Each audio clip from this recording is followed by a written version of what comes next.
Notre vieil homme a été crucifié avec Christ, de même vous aussi. Considérez-vous vous-même comme mort au péché, mais comme vivant. À Dieu dans le Christ Jésus, que le péché ne règne donc pas dans votre corps mortel, pour vous faire obéir à ses convoitises. Romains 6, 6, 12. En venant au Seigneur par la foi, j'apprends à connaître Dieu et son Fils Jésus-Christ. Je reçois une vie nouvelle, la vie éternelle.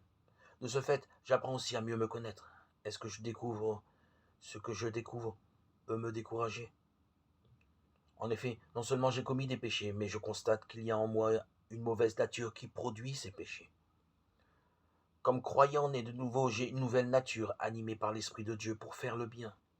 D'un côté, je désire plaire au Seigneur, et de l'autre, j'ai tendance à pécher.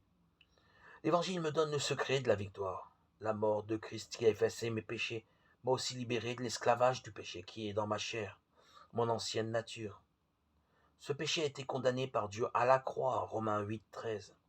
Si je le crois, si j'ai la victoire sur lui et je suis délivré de sa domination. Les versets cités nous montrent 3 points à retenir. Ce que Dieu a accompli.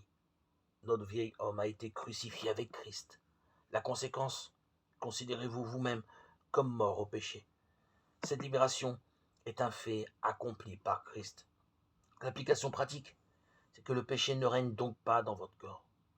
Si je me considère comme mort avec Christ vis-à-vis du péché, celui-ci ne peut plus être mon maître. Et je réalise que ma vie est liée à celle du Christ. Colossiens 3.3.